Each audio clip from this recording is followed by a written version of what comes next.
Eu quero falar com você, baseado um pouco, começar aqui em João 14, capítulo 14, versículo 12 ao 17, onde nós lemos assim, eu já coloco aqui para você poder acompanhar comigo.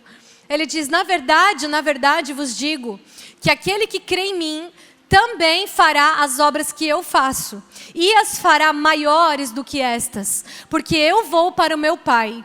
E tudo quanto pedirdes em meu nome eu farei, para que o Pai seja glorificado no Filho. Eu quero dar uma pausa aqui. O Espírito Santo vem ministrando no meu coração que existe uma igreja dentro da igreja. Existe uma igreja dentro da Assembleia, existe uma igreja dentro da Batista, existe uma igreja dentro da Quadrangular, da Menonita, de um monte de nomes que existem, de denominações, da comunidade Deus Provedor. Existe uma igreja dentro da igreja. Como assim? Porque existe filhos que verdadeiramente clamam por uma vida sem limites dentro da igreja, enquanto que alguns apenas sentam no banco e ficam de braços cruzados, de certa forma, esperando Jesus voltar. Ou até se envolvem com algumas coisas do corpo de Cristo, mas na verdade não se envolvem com a expectativa de ir além, não se envolvem com a expectativa de algo a mais do Espírito Santo. Eles apenas se envolvem porque no coração deles existe uma gratidão por aquilo que Deus já fez. Eles se envolvem porque no coração deles, eles veem todo mundo se envolvendo e eles falam, não, eu também vou fazer alguma coisa, eu tenho dons para poder contribuir. Mas na verdade, existe uma igreja, existe filhos que clamam sim pela manifestação de coisas maiores na terra. Existe a expectação, existe a expectativa, existe sim um desejo ardente da criação pela manifestação dos filhos de Deus. Quantos aqui são filhos de Deus? Você, querido, está sendo chamado. Você que é igreja dentro da igreja. Você que está se preparando para coisas maiores que o Espírito Santo ainda quer fazer na nossa geração. Porque nós falamos muito, porque nós ouvimos muito, porque nós estudamos muito sobre o que aconteceu na Bíblia. Mas nós queremos ver isso nos nossos dias. Nós já vemos muitas, eu posso chamar de focos de avivamento, eu posso chamar de despertamento, eu posso chamar de diversas formas. Mas nós já vemos muito isso no globo. Focos de lugares onde o Espírito Santo tem sim despertado uma geração para viver e andar no mover do Espírito, para viver e andar no sobrenatural de Deus. Quantos aqui estão dispostos a viver e andar no sobrenatural de Deus? Quantos aqui querem uma vida sem limites? Eu te digo, querido, mais do que você, o próprio Deus quer que você tenha uma vida sem limites, uma vida que glorifique o nome dEle, uma vida que mostre o poder dEle nessa terra. Você é a atração, você deve sim atrair a ação de Deus na terra onde você estiver, uma vida sem limites. E o próprio Jesus está dizendo, aquele que crê, vai fazer obras que eu fiz e vai fazer ainda maior do que as minhas. Olha só o que eu sublinhei, porque eu vou para o Pai. Esse sublinhado aí eu vou falar um pouquinho depois com vocês, mas eu quero destacar ele. E ele continua dizendo, se pedirdes alguma coisa em meu nome, eu o farei. Se pedir alguma coisa em meu nome, eu o farei. Será que Jesus pode fazer todas as coisas, sim ou não? Será que Ele é o Deus do impossível, sim ou não? E se Ele disse, pede qualquer coisa no meu nome que eu vou fazer, existe algum limite aí? Não. Você serve a um Deus que está te dizendo, pede qualquer coisa que eu vou fazer e eu posso todas as coisas. É uma vida sem limites. É uma vida onde Jesus está te convidando para sair da sua caixinha, para sair da sua zona de conforto e viver algo que você nunca imaginou experimentar na sua vida. Uma vida sem limites. Mas olha o que eu destaquei. Ele diz, se pedirdes alguma coisa em meu nome, eu farei. E depois ele diz, se me amais, guardai os meus mandamentos. E achei muito interessante que primeiro ele fala, olha só, pede qualquer coisa que eu vou fazer. E em seguida, ele coloca algo que você precisa fazer. Por que Jesus, em seguida, na frase seguinte, ele primeiro diz, eu vou fazer o que você pedir. Em meu nome, se você crer, você vai receber. Mas, na frase seguinte ele fala, você também tem que fazer algo. E ele continua, eu rogarei ao Pai e Ele vos dará outro Consolador, para que fique convosco para sempre, o Espírito da verdade, que o mundo não pode receber. Mas não o vê, porque não o vê nem o conhece, mas vós o conheceis, porque habita convosco e estará em vós. Você pode dar glória a Deus? Aleluia. Jesus está dizendo que existem condições para você viver uma vida sem limites. Eu entendo que ele primeiro disse, pede qualquer coisa no meu nome e eu vou fazer se você crer. Mas quando ele na segunda frase coloca algo que nós também precisamos fazer, ele está mostrando que para viver uma vida sem limites também existem condições. Mas não é pela graça, pastora Daiane? Claro que é pela graça. Porque na verdade você nunca vai poder pagar aquilo que Deus quer te dar. Você nunca vai poder pagar, merecer aquilo que Ele quer que você viva. O melhor que Ele tem para você, você não vai ter como pagar isso. Mas você precisa se comprometer com Ele. Você precisa ter um estilo de vida. Você precisa ter uma certa posição, um comportamento, uma atitude que honre ao nome dEle. Ele não vai deixar que qualquer pessoa simplesmente saia por aí, vivendo sem limites, vivendo o sobrenatural dEle, carregando o nome dEle, operando milagres, se simplesmente essa pessoa, no seu testemunho, na sua posição, no seu estilo de vida, não honra também. Também não se compromete com Ele. Existem condições. Alguns se perguntam por que algumas pessoas não são curadas. E eu não estou aqui para julgar. Eu não estou aqui para julgar. Eu já orei por muitas pessoas que não foram curadas. Já orei por muitas pessoas que foram curadas. E eu não tenho resposta clara e definitiva por que algumas não são e muitas são. Por quê? Mas eu tenho sim, pela palavra, que algumas coisas nos impedem de receber o sobrenatural e nos impedem de viver o sobrenatural. Assim como eu estou colocando para você. Primeiro ele diz que vai fazer, mas depois ele coloca algo que você também precisa fazer. Então diga comigo, existem condições. Existem critérios. Existem. E nós precisamos estar alinhados com aquilo que Jesus estabeleceu para as nossas vidas. Precisamos estar alinhados com aquilo que glorifica a Ele e então poder viver uma vida sem limites. Eu vou colocar algumas condições, porque existem várias. Algumas mais difíceis, algumas mais fáceis, mas eu vou colocar 4 condições. 3 bem rápidas eu vou citar. A primeira condição é a mais conhecida, a fé. Algumas coisas você não vai viver se você não crer. Começar por aí. É a primeira condição. Muitas coisas, para não dizer todas, você não vai conseguir viver sem limites na sua vida se você não crer. E eu te digo uma coisa, se Jesus pudesse, Ele faria mesmo sem a sua fé, porque Ele te ama tanto. Ele tem tanto desejo de te dar, Ele tem tanto prazer em te abençoar, que se Ele pudesse, Ele não dependeria de uma atitude sua também. Às vezes Ele não depende da situação, Ele vai e faz. Mas em algumas ocasiões, Ele espera de nós uma atitude, Ele espera de nós fé. Ele espera de nós dependência, Ele espera de nós confiança. Olha só o versículo que nós temos aqui. Em Marcos capítulo 19, versículo 23 diz: E Jesus disse-lhe, se tu podes crer, tudo é possível ao que crê. Olha o que ele fala primeiro, se é uma condicional, sim ou não? Se é uma condicional. Então o próprio Jesus está dizendo, tudo é possível ao que crê. Tudo é possível se existe uma condição. Diga mais uma vez, existe uma condição. Se você crer. Começa pela sua fé. Começa pela sua fé. E hoje nós aprendemos, e eu vou ter que citar isso, porque ficou muito claro e é muito importante. Nós aprendemos que a fé, ela está relacionada ao risco. A fé está relacionada a se arriscar. Porque a própria Bíblia diz em Tiago que fé sem obras é morta. Então se você crê de verdade, você vai viver aquilo. Sim ou não? Se você crê, você vai tomar uma atitude em direção àquilo que você crê. Se você crê, você vive. Então fé sem obras é morta. Então fé, na verdade, te leva a se arriscar. Fé, na verdade, te leva a ter ousadia. Fé, na verdade, te leva a sair da zona de conforto. Fé, na verdade, te leva a sair da sua caixinha, do seu mundinho e experimentar coisas maiores. Sair daquela vida monótona, às vezes, de uma vida até chata, de certa forma, porque às vezes o crente que não experimenta o sobrenatural se cansa. O crente que não experimenta o sobrenatural começa a não ver sentido nas coisas de Deus, mas quando você começa a ter fé e você começa a arriscar o primeiro, o segundo, o terceiro passo em direção à fé, em direção àquilo que você precisa orar, em direção àquilo que você quer cumprir, em direção àquilo que você quer fazer, você começa a experimentar o sobrenatural de Deus, porque a sua fé está viva quando você toma atitudes.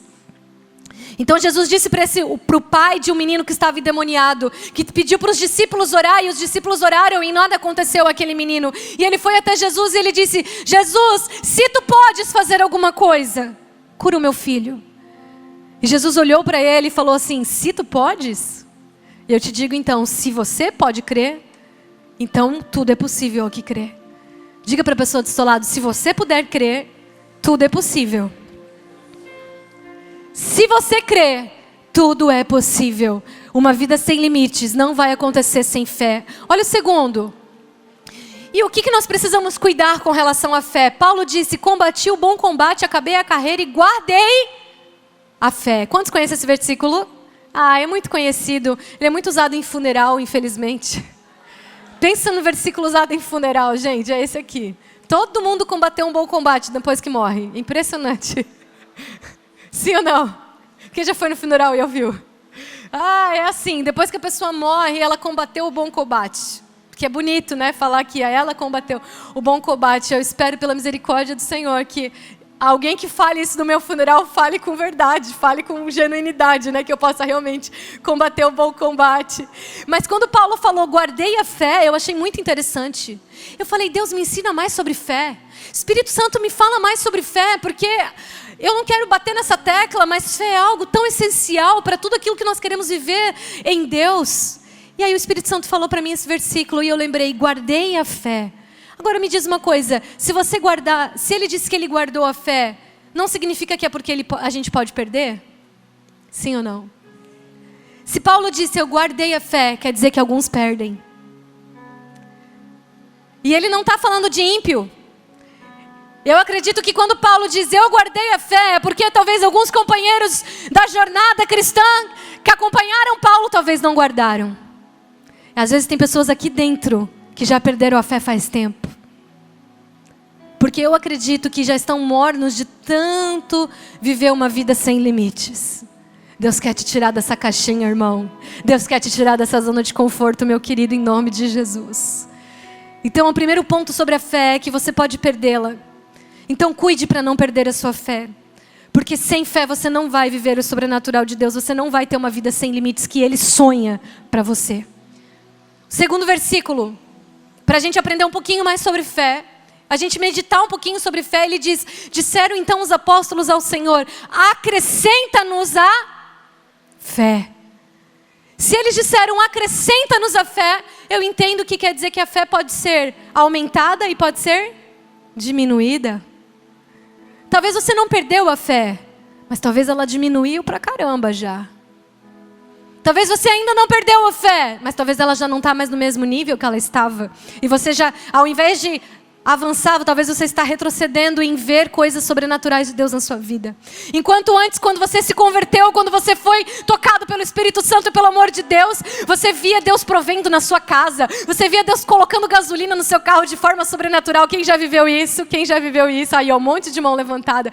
Quando você se converteu, você viu de repente Deus curar o seu filho, Deus curar o seu cônjuge, Deus curar você mesmo. Você viu a mão de Deus provendo e acontecendo na sua vida, e de repente os anos foram passando e você já não começou mais a ver essas coisas. Será que é porque você deixou ela diminuir? Será porque a sua fé, em vez de ter crescido, ela diminuiu? Pare para pensar. Você precisa buscar crescer a sua fé. Não deixe ela estacionar e também não deixe ela diminuir. Porque quando para, querido, é muito fácil retroceder. É igual quando você está no mar. Tenta parar no mar. A onda vai vir e você pode até tentar ficar aqui parado, mas uma hora seu pé vai se mexer. Uma hora você não consegue ficar parado. Nós vivemos num mar de coisas, num mar de situações, num mar de distrações, num mar de problemas, num mar de coisas acontecendo na nossa vida. Não fica parado. Não deixa a sua fé parada, porque parada provavelmente você vai retroceder. Vai avançando, vai para o alvo. Assim como diz lá também em 2 Timóteo 4, Paulo diz: eu olho para o meu alvo.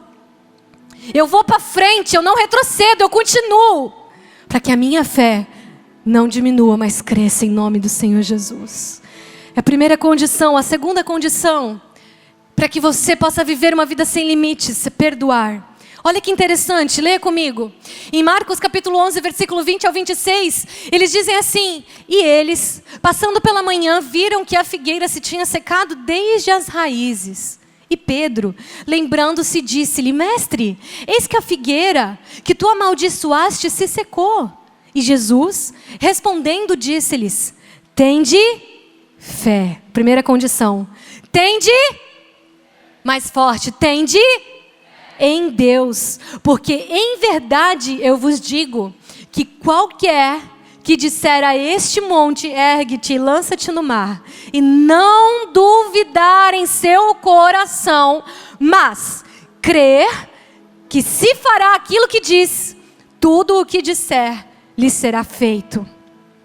Ele começa com a primeira condição e depois ele continua: por isso eu vos digo. Por isso, é uma ligação entre uma coisa e outra, não é algo aleatório. Existe, ele está dizendo, se você disser e não duvidar no seu coração, vai acontecer. Por isso eu vos digo que todas as coisas que pedirdes, orando, crede receber, tê-las-ei. E quando estiverdes orando, perdoai.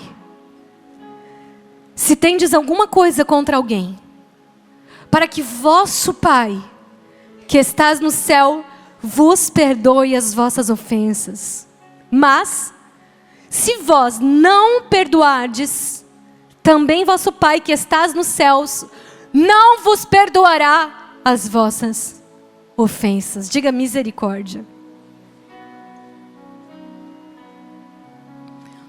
Eu já orei por pessoas em que eu orei e sabia que Deus queria que ela curasse aquela vida.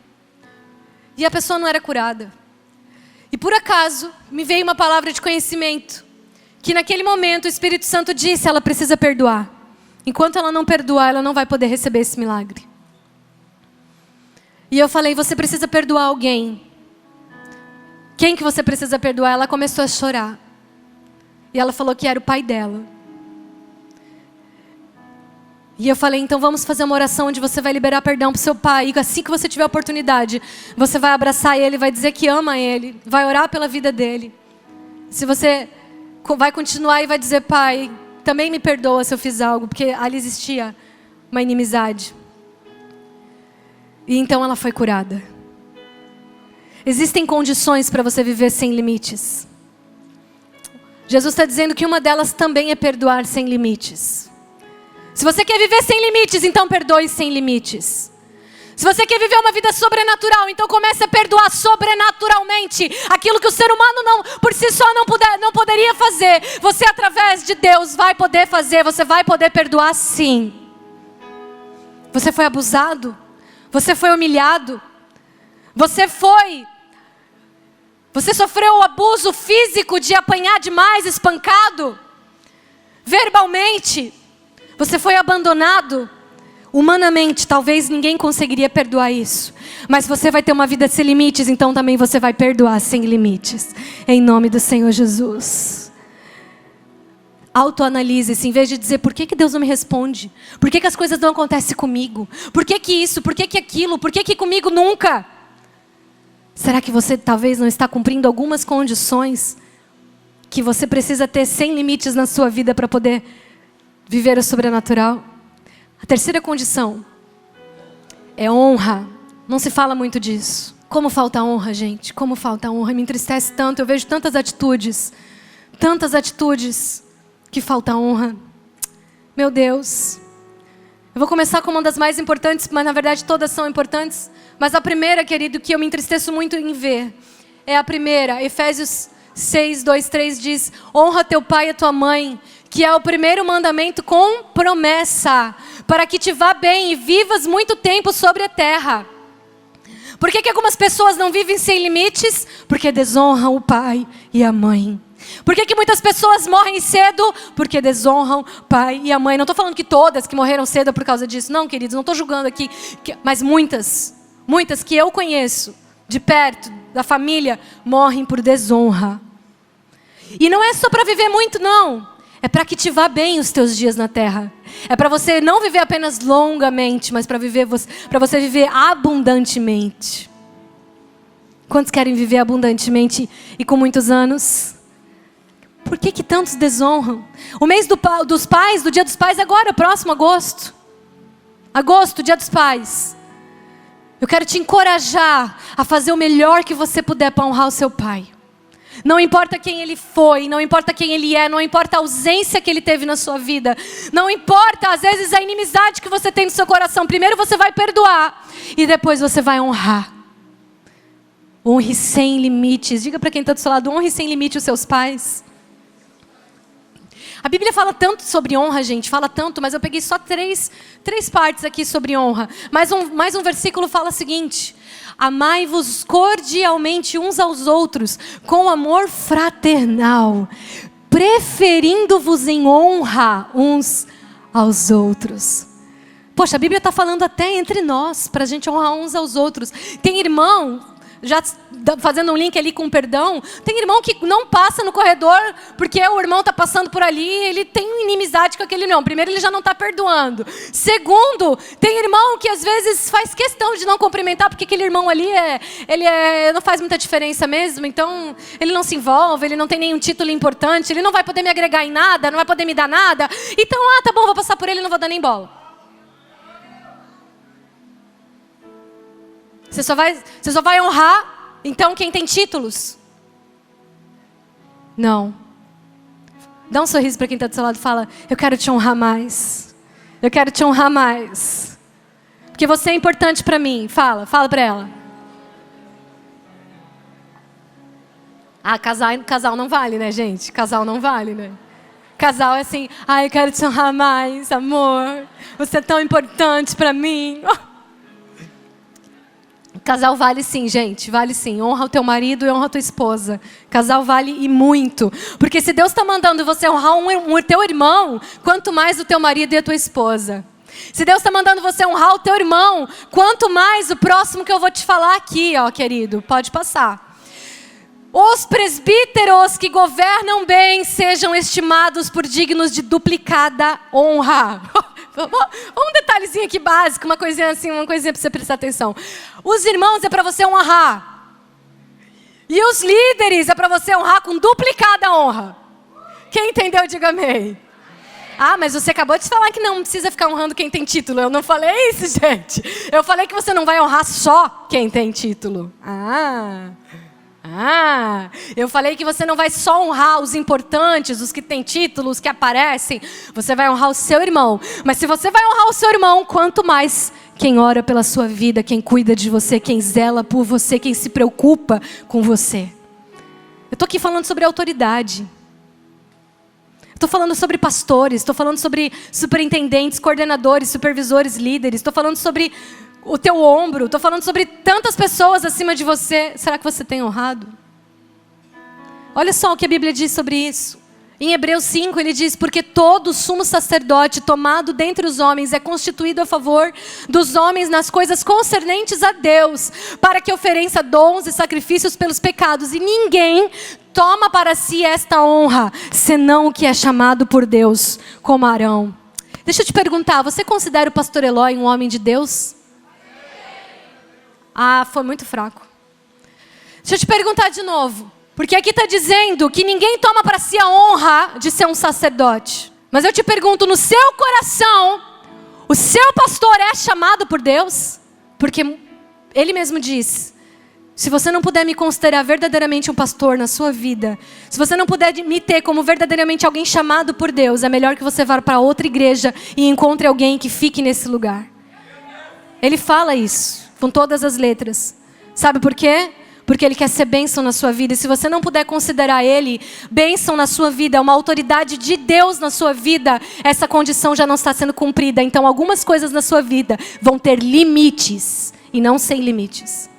Deixa eu te perguntar outra coisa, pastor Tiago, você considera um homem de Deus? Você pode falar porque ele não está aqui, e essa parte eu nem faço questão que esteja no YouTube, tá? Eles são homens de Deus. Eu te garanto que eles são chamados por Deus. Eles não se auto-intitularam pastores, pelo contrário. Só que entre nós, eles fugiram até onde puderam para ser pastor. Fugiram até o que deu, até onde não deu. Eles não queriam, eles queriam carreira, outras coisas. E Deus falou assim: você pode ficar aqui no ministério, chamado. Glória a Deus, porque por causa de vidas como a deles, nós temos o que temos hoje aqui. Aleluia, Jesus. Então eu vou te dar uma dica: honre os seus pastores. Honre as pessoas que você considera que foram verdadeiramente chamadas por Deus. Porque se você não considera, você não vai honrar. Agora, se você acha que eles realmente não deram esse título para eles mesmos, mas eles foram chamados por Deus, então começa a honrar, para que algumas coisas se destravem na sua vida. Existem coisas travadas na sua vida, emocionais, financeiras e de outras áreas, porque você não tem honrado os seus líderes. Isso é uma condição. E eu te incentivo a começar a viver. E o último versículo sobre isso, em Romanos, diz: portanto, dai a cada um o que deveis, a quem tributo, tributo, a quem imposto, imposto, a quem temor, temor, e a quem honra, honra. Eu te dei três categorias de honra aqui, tem muito mais na Bíblia. Te dei o pai e mãe, te dei o teu irmão que está sentado do teu lado, e te dei os teus líderes espirituais. Você precisa de mais? Fala para quem está do seu lado, começa por esses que já vai se destravar muita coisa na sua vida. E a quarta condição, que eu vou encerrar com essa, diz assim: mas existe uma condição que é primordial para vivermos uma vida sem limites: o Espírito Santo de Deus. Aleluia, aleluia, aleluia, aleluia! Passa para mim. Aleluia! Em Romanos 8, Paulo comenta que é o mesmo Espírito que ressuscitou Jesus dentre os mortos que habita em nós. Se nem a morte pode nos deter, qual limite nós temos? Se o Espírito que ressuscitou Jesus dentre os mortos habita em você, o que pode te parar? E ainda em Romanos, Paulo diz assim: se Deus é por nós, quem será contra nós? Que limite existe na sua vida se o próprio Espírito de Deus habita em você? O que mais você pode desejar e o que mais você pode querer? Se o próprio Deus, se o próprio Espírito de Deus, que sonda o coração do Todo-Poderoso, também está habitando na sua vida. Oh Jesus, nem a morte pode te deter, nem a morte pode te parar, nenhuma doença pode te parar. Nenhum desastre na sua vida pode te parar, nenhuma perda pode te parar. Porque Ele habita em você, e você já é mais do que vencedor em nome do Senhor Jesus. Pode passar, pode passar. Mas a questão chave é: será que realmente acreditamos que Ele habita em nós? A primeira condição é? Mais alto, a primeira condição é? Será que realmente acreditamos que Ele habita em nós? Porque se você não acredita que Ele habita em você, você não vai andar por fé, você não vai arriscar, você não vai fazer, você não vai viver, você não vai ter obras. Porque vivemos aquilo que cremos, e se crermos, então agiremos e arriscaremos mais. Pode passar. Em João, se você não tem certeza, existe uma forma para você ter. Se você não tem certeza do quê? Que Ele habita em você, eu vou te dar uma dica. Se você não tem certeza que o Espírito Santo habita em você, eu vou te dar uma dica. Em Lucas, ele diz: e eu vos digo, pedi e dá-se-vos-á, buscai e achareis, batei e abri-se-vos-á. Porque, lê comigo, qualquer que pede, recebe. Não, vamos ler de novo. Porque qualquer que pede, recebe. Não, eu acho que você não entendeu, porque você está dizendo assim: não, eu não sou merecedor, pastora, tu não está entendendo. Não, vamos ler de novo, porque a Bíblia está dizendo, ela é a verdade. Porque qualquer que pede, recebe. Então vamos continuar, porque a Bíblia diz: e quem busca, e a quem bate. E qual o pai dentre vós, que se o filho lhe pedir pão, vai dar uma pedra? Ou também se pedir peixe, vai dar, em vez do peixe, uma serpente? Ou também se pedir um ovo, vai dar um escorpião? Pois se vós, sendo maus, sabem dar boas dádivas aos seus filhos, quanto mais dará o Pai Celestial o quê? Não, mais alto, o quê? O que que o Pai Celestial quer dar? Ah, Jesus, aqueles que lhe pedirem. Ah, pastor, eu não tenho certeza, por isso eu não faço as coisas. Sabe? Eu não fico aí saindo orando pelas pessoas e sair da minha caixinha de zona de conforto. Não, eu não tenho certeza se ele habita em mim, porque eu sou pecador, sabe? Eu vou te falar. Sério, irmão? Meu, se tu não falasse, eu não ia saber. Não acredito, que nem diz o Natan. Não acredito. Aí ele completa, nisso. Quando a gente fala pra ele, não acredito, Natan. E ele, nisso. Irmão, se tu não me conta que você é pecador, eu nem ia imaginar, irmão. Nem imaginar. Até porque a Bíblia diz que se você não se considera um pecador, você está chamando Deus de mentiroso, né? Qualquer um é pecador, irmão. Então eu sou pecador, o Espírito Santo não tem como habitar em mim. Então tá bom. Se você não tem certeza, aqui está a chave para ele habitar em você com toda certeza. Se você pedir, se você buscar, se você bater, ele vai te dar. Porque se nós, sendo maus, podemos dar boas coisas aos nossos filhos, quanto mais ele quer dar o Espírito Santo. Ele está aqui falando de paternidade, eu nem vou tocar nesse assunto, que eu nem quero, nem gosto, né, de falar sobre paternidade. Ele está aqui dizendo que ele é pai na sua vida, que ele quer te dar o melhor. E agora eu vou ler o 2º versículo para você entender isso. Não precisa derrubar, calma. Ninguém vê as coisas que eu faço, né? E eu sempre me deduro. O 2º versículo, 18:16 diz: todavia digo-vos a verdade. O que está escrito aqui? Bem alto. Tá na frente? Desculpa. Está escrito assim, ó, que vos convém, tá? Eu vou falar de novo e você finge que está lendo. Todavia digo-vos a verdade, que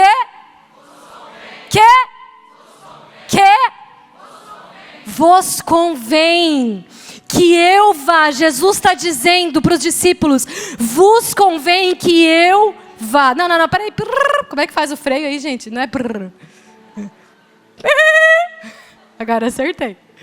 Vamos pensar no freio aí. Calma lá. Como assim? Jesus está dizendo... Claudina, dá para entender isso? Jesus chegou para os discípulos e fala assim, ó, é melhor para vocês que eu vá. Aí se eu perguntar para o Claudino, tu queria de todo o teu coração que Jesus estivesse aqui em pessoa hoje, sim ou não? Sim. Alguém aqui queria que Jesus estivesse em pessoa aqui, sim ou não? Alguém queria estar no lugar dos discípulos, vivendo 3 anos ao lado de Jesus, 24 horas e aprendendo pertinho do mestre, sim ou não? De novo. Como assim, então, ele está dizendo que é melhor que ele vá? Como assim melhor que ele vá? Não é o que a gente mais queria. Meu Deus, se Jesus fosse o meu melhor amigo aqui em pessoa, em carne e osso. É o que eu mais queria, cara. Aí ele diz assim, não, é melhor eu ir. Por quê? Porque se eu não for, o Espírito Santo, o Consolador, o Ajudador, ele não vai poder vir. Mas se eu for, quando eu for, eu vou enviar ele para vocês. Me diz uma coisa, o que você entende por isso?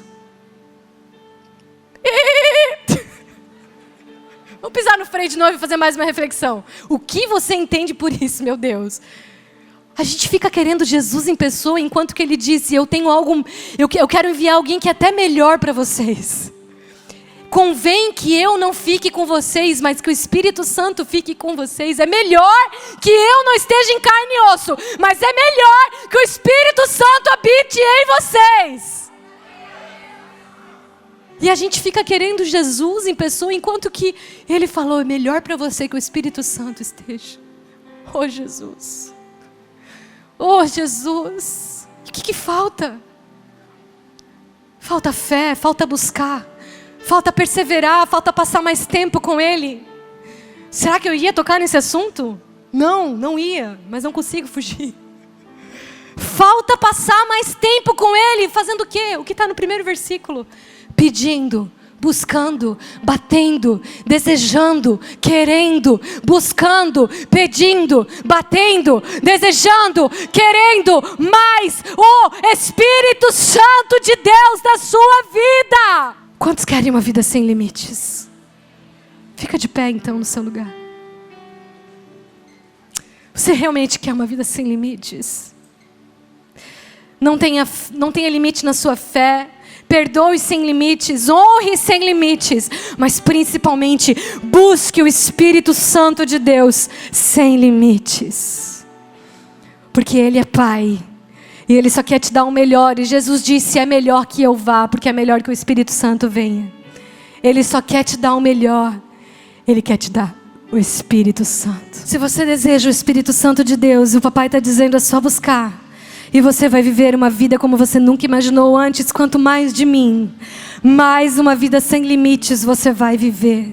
Quanto mais do Espírito Santo de Deus, mais uma vida plena você vai viver. Mais alegria você vai ter, mais paz você vai experimentar. Oh, mais amor de Deus você vai sentir. Quanto mais do meu Espírito, mais de mim. Quanto mais de mim, mais vida você vai ter na sua vida. Então levante as suas mãos, aleluia.